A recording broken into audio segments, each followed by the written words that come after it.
Assalamualaikum warahmatullahi wabarakatuh. Saya Nur Salvian Yoharunisa, NIM 1820201086. Saya dari kelas PGMI 03. Di sini saya akan mempresentasikan proposal saya yang berjudul Anak Putus Sekolah dan Faktor-Faktor Penyebab Anak Putus Sekolah di SDN 86 Pulau Kemarau. Yang pertama yaitu pendahuluan, yang terdiri dari latar belakang masalah. Nah, pendidikan merupakan kebutuhan dasar yang bersifat terbuka, sebab suatu pendidikan tidak dapat berjalan sesuai dengan fungsinya apabila tidak mengisolasikan diri dengan lingkungannya.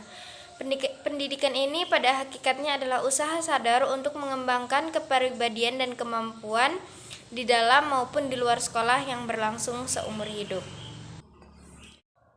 Putus sekolah merupakan predikat yang diberikan kepada mantan peserta didik yang tidak mampu menyelesaikan suatu jenjang pendidikannya, sehingga dia tidak bisa melanjutkan studinya ke jenjang pendidikan berikutnya.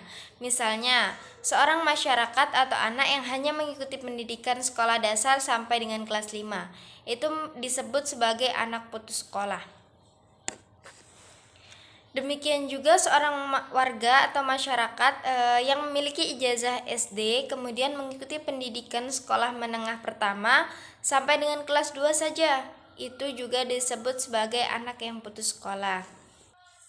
Jadi banyak sekali faktor-faktor yang menyebabkan anak putus sekolah ini, seperti faktor internal, faktor eksternal. Nah, dari faktor internal itu merupakan faktor yang berasal dari dalam diri anak. Sedangkan faktor eksternal itu merupakan faktor yang dari luar kepribadian anak. Itu baik dari berasal dari orang tua, yaitu dengan keadaan ekonomi keluarganya ataupun perhatian orang tua atau hubungan keluarga ya. Lalu yang kedua ada batasan masalah. Mengingat luasnya ruang lingkup, maka perlu adanya pembatasan masalah agar di sini peneliti lebih terarah, terfokus dan tidak menyimpang dari sasaran pokok penelitian. Nah, oleh karena itu di sini saya memfokuskan penelitian ini berdasarkan latar belakang yang saya jelaskan tadi. Adapun batasan masalahnya yaitu tentang anak yang mengalami putus sekolah dan faktor-faktor yang menyebabkan anak putus sekolah di SDN 86 Pulau Kemarau. Sehingga didapati rumusan masalah yaitu seberapa pentingnya pendidikan untuk anak dan apa faktor-faktor yang menyebabkan putus sekolah di SDN 86 di Pulau Kemarau. Adapun tujuan penelitian ini itu untuk mengetahui seberapa pentingnya pendidikan untuk anak dan agar mengetahui faktor-faktor apa saja yang membuat anak-anak di SDN 86 Pulau Kemarau itu mengalami putus sekolah. Dan ini akan kita bahas secara tuntas. Nah, adapun manfaat penelitian. Jadi dalam setiap kegiatan pasti memiliki manfaat dan kegunaan, baik itu manfaat teoritis ataupun manfaat praktis. Begitu juga dengan penelitian ini. Nah, kegunaan atau manfaat rinci dalam penelitian ini, yang pertama itu ada manfaat teoritis. Jadi hasil penelitian ini diharapkan dapat memberikan kontribusi terhadap perkembangan ilmu pengetahuan pada khususnya bagi masyarakat luas pada umumnya mengenai faktor-faktor penyebab putus sekolah dan dampak yang terjadi bagi anak. Dan yang kedua, hasil penelitian ini dapat digunakan sebagai referensi untuk kegiatan penelitian yang sejenis di waktu yang akan datang. Adapun manfaat praktis. Nah, bagi penulis itu mengerti dan memahami tentang profil anak putus sekolah di Kampung Pulau Kemarau, serta mengerti dan memahami tentang faktor-faktor penyebab anak putus sekolah di SDN 86 Pulau Kemarau. Dan bagi orang tua, diharapkan hasil penelitian ini dapat menjadi masukan bagi para orang tua yang memiliki anak putus sekolah untuk lebih meningkatkan pendidikan anak. Dan hasil penelitian ini juga diharapkan menjadi acuan bagi orang tua yang memiliki anak putus sekolah untuk memberi motivasi dan moral maupun material terhadap anak. Dan manfaat untuk anak sendiri itu dapat memberikan pengetahuan kepada anak tentang pentingnya pendidikan bagi mereka, sehingga harapan ke depan tidak ada lagi anak-anak yang mengalami putus sekolah, serta memberikan motivasi kepada anak agar tetap bersekolah. Nah, manfaat bagi pemerintahan diharapkan hasil penelitian ini menjadi masukan bagi pemerintah setempat mengenai masalah putus sekolah, sehingga dapat meningkatkan keberhasilan tujuan pendidikan di Kampung Pulau Komaro. Pembahasan selanjutnya mengenai kerangka teori. Yang pertama kita bahas mengenai pengertian anak. Anak adalah peniru ulang semua aktivitas orang tua yang selalu dipantau oleh anak dan dijadikan model yang ingin dicapainya. Semua perilaku orang tua, termasuk kebiasaan buruk yang dilakukan, akan mudah ditiru oleh anak. Yang kedua itu pengertian putus sekolah. Jadi, siswa yang putus sekolah adalah siswa yang tidak menuntaskan atau tidak mampu melanjutkan pendidikannya ke jenjang berikutnya. Pengertian orang tua atau keluarga. Keluarga merupakan lembaga pendidikan yang pertama dan utama, yang berlangsung secara wajar dan informal. Keluarga merupakan dunia anak yang pertama, yang memberikan sumbangan mental dan fisik terhadap hidupnya. Dalam keluarga, anak lambat laun membentuk konsepsi tentang pribadinya, baik tepat maupun kurang tepat. Melalui interaksi dalam keluarga, anak tidak hanya mengidentifikasi dirinya dengan orang tuanya. Orang tua sebagai pendidik betul-betul merupakan peletak dasar kepribadian anak. Dasar kepribadian tersebut akan bermanfaat atau berperan terhadap pengaruh-pengaruh atau pengalaman-pengalaman selanjutnya. Begitu penting pengaruh pendidikan dalam keluarga, sehingga orang tua harus menyadari tanggung jawab terhadap anaknya. Tanggung jawab yang harus dilakukan orang tua itu adalah memelihara dan membesarkannya, melindungi dan menjamin kesehatannya, mendidik dengan berbagai ilmu, serta membahagiakan kehidupan anak. Lalu faktor-faktor penyebab siswa putus sekolah. Jadi, siswa yang mengalami putus sekolah itu pastinya tidak datang secara sendiri menimpa diri mereka. Pastinya ada faktor yang melatar belakangi hal tersebut. Dan dalam hasil kajian yang dilakukan oleh Sukardinata mengatakan bahwa faktor utama siswa putus sekolah adalah kesulitan ekonomi. Namun ada juga faktor lain seperti kurangnya minat siswa dalam mencari pendidikan. Oleh karena itu, orang tua siswa tersebut harus mampu untuk menyediakan biaya untuk anak-anaknya. Yang pertama mengenai minat belajar. Minat belajar adalah kecenderungan individu untuk memiliki rasa senang tanpa adanya paksaan, sehingga dapat menyebabkan perubahan pengetahuan, keterampilan, dan tingkah laku anak. Yang kedua itu ada pendapatan orang tua. Jadi pasti dalam keluarga itu ada keluarga miskin dan ada pula keluarga yang kaya. Ada keluarga yang selalu diliputi oleh suasana tentram dan damai, tetapi ada pula sebaliknya. Ada keluarga yang memiliki cita-cita tinggi bagi anak-anaknya dan ada pula yang hanya biasa saja. Jadi suasana dan keadaan keluarga yang bermacam-macam itu mau tidak mau turut menentukan bagaimana dan sampai di mana belajar yang akan dialami oleh siswa atau anak.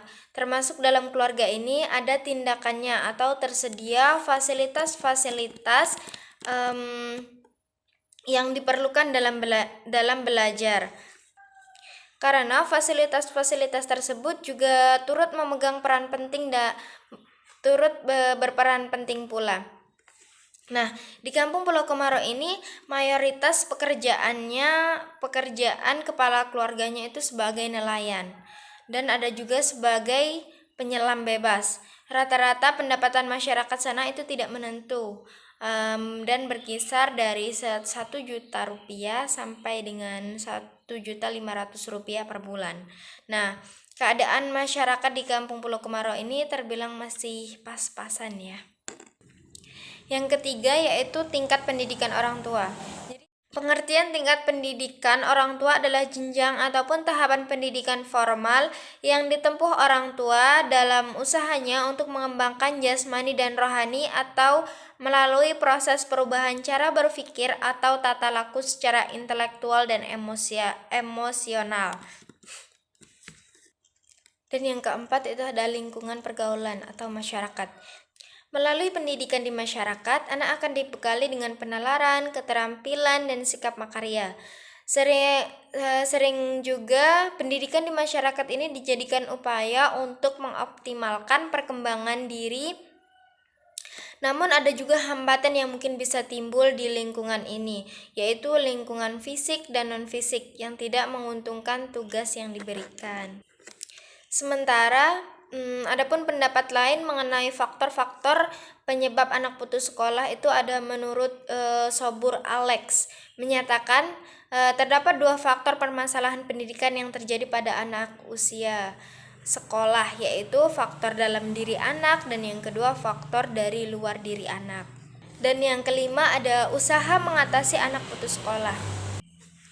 Dalam mengatasi terjadinya anak putus sekolah, harus adanya berbagai usaha pencegahan sejak dini, baik yang dilakukan oleh orang tua, sekolah, pemerintah, maupun masyarakat, sehingga anak putus sekolah dapat dibatasi sekecil mungkin. Menurut Sari, usaha-usaha untuk mengatasi kejadian anak putus sekolah diantaranya dapat ditempuh dengan cara membangkitkan kesadaran orang tua akan pentingnya pendidikan anak, serta memberikan dorongan pada bantuan kepada anak dalam belajar, terus mengadakan pengawasan terhadap anak di rumah, serta memberikan motivasi terhadap anak, sehingga anak rajin dalam belajar dan tidak membuat si anak bosan dalam mengerjakan pekerjaan rumah yang diberikan di sekolah. Terus tidak membiarkan anak mencari uang dalam masa belajar, dan tidak memanjakan anak dengan memberikan uang jajan yang terlalu banyak. Selanjutnya masuk bab pembahasan tinjauan pustaka. Jadi ada beberapa penelitian tentang permasalahan anak putus sekolah di berbagai daerah Indonesia serta metode penelitian yang digunakan. Yang pertama itu ada penelitian pemetaan anak putus sekolah dan tidak putus sekolah di daerah tertinggal Kabupaten Banjar, Kalimantan Selatan, yang dilakukan oleh Kementerian Pendidikan dan Kebudayaan UNICEF Indonesia, lembaga penelitian Esmeru. Yang kedua ada Elizabeth Sidabutar. Dalam penelitiannya tentang permasalahan anak putus sekolah yang ada di Kelurahan Sipolha Horisan Kecamatan Sidamik, Kabupaten Simalungun, ditemukan ada sebanyak 265 jiwa anak putus sekolah. Yang ketiga ada Resi Anggun Sutiansah dalam penelitiannya tentang faktor-faktor penyebab anak putus sekolah. Itu disebabkan karena faktor ekonomi, rendahnya motivasi orang tua dan anak putus sekolah di sekolah tersebut. Nah, yang keempat ada Luciana Eva RP. Dalam penelitiannya, yaitu penelitian ini bertujuan untuk mengetahui bagaimana efektivitas Yapensu dalam menangani anak putus sekolah. Dan dari hasilnya, adapun program yang diberikan Yapensu untuk anak-anak putus sekolah yang tidak mendapatkan haknya dalam pendidikan adalah adanya pendidikan paket A, pendidikan paket B, dan pendidikan paket C. Selanjutnya masuk pembahasan metode penelitian. Yang pertama ada jenis penelitian. Jadi pada penelitian ini saya menggunakan jenis kualitatif deskriptif, yaitu data yang dikumpulkan berbentuk kata-kata, gambar, dan bukan angka-angka. Menurut Botgen dan Taylor, sebagaimana yang dikutip oleh Lexi Molung, penelitian kualitatif adalah prosedur penelitian yang menghasilkan deskriptif berupa kata-kata tertulis atau lisan dari orang-orang dan perilaku yang diamati. Pengumpulan data. Jadi ada 3 teknik pengumpulan data. Yang pertama itu wawancara, yang kedua observasi, dan yang ketiga dokumentasi. Yang pertama ada teknik wawancara. Dalam melakukan wawancara ini, peneliti akan melakukan wawancara ke beberapa sumber data yang telah ditentukan, yaitu orang tua anak, keluarga yang bersangkutan dengan anak, dan anak itu sendiri. Yang kedua, teknik observasi. Dalam teknik observasi yang dilakukan dalam penelitian ini adalah mengamati secara langsung kegiatan anak tersebut setelah putus sekolah, dan kegiatan yang diamati itu meliputi mengamati kegiatan siswa yang putus sekolah, mengamati kegiatan keseharian orang tua dari siswa yang bersangkutan, serta mengamati dokumen nilai-nilai siswa saat sekolah. Yang ketiga itu ada teknik dokumentasi. Nah, teknik dokumentasi yang didapatkan ini nantinya berupa foto-foto tentang aktivitas yang dilakukan anak putus sekolah dalam kehidupan sehari-hari, serta foto orang tua dan juga warga masyarakat saat proses wawancara. Selanjutnya masuk pada pembahasan daftar pustaka. Di sini di daftar pustaka ini itu merujuk pada referensi-referensi buku yang saya gunakan dalam penulisan proposal ini. Adapun di antaranya ada beberapa judul buku yang saya gunakan. Yang pertama itu ilmu pendidikan, ada masalah sosial siswa, ada metode penelitian pendidikan, ada manajemen peserta didik berbasis sekolah, dan masih banyak yang lainnya. Dan selanjutnya ada rencana waktu pelaksanaan penelitian. Jadi waktu pelaksanaan penelitian ini akan dilaksanakan dalam waktu beberapa bulan, terhitung dari bulan Juli sampai dengan Agustus. Jadi rencananya Juli minggu kedua dan ketiga, keempat, serta Agustus pada minggu pertama dan yang kedua. Mungkin itu saja yang dapat saya jelaskan. Mohon maaf bila ada kesalahan. Saya akhiri. Wassalamualaikum warahmatullahi wabarakatuh.